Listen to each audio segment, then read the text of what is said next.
So the first thing we're going to check, and it is the most obvious, is the clearance under the pommel.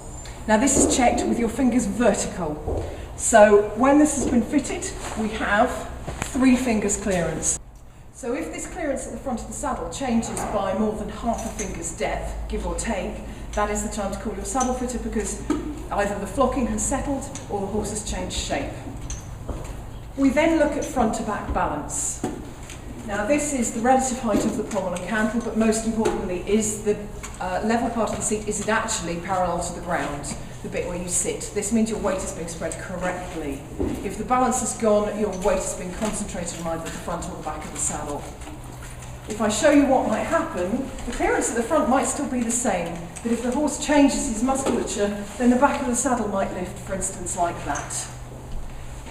So you can assess that by looking at the pommel and cantle when the rider is on the saddle, because again the balance would have changed a little with the rider in the plate. Ways in which your saddle might move. It might move drastically to the side, it might wiggle at the back, it might move forwards up the neck, it might even drift backwards. Any of these are quite a problem, and the other issue, which we believe is unacceptable, is where the back of the saddle starts to lift away from the horse's skin. They might bounce on a soft horse, we talk about that in remedial fits, but on a healthy horse, the back of the saddle should be stable and against the horse and not lifting in rising trot.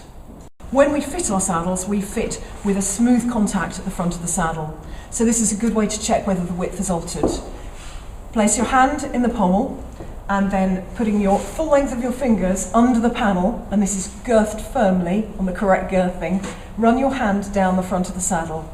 Now that pressure should feel even. It takes a little bit of practice, but you should feel there is no grip point. If you're struggling to get your hand under the top of the panel, then it's highly likely that the tree is too wide or that you need some more flocking added to your saddle.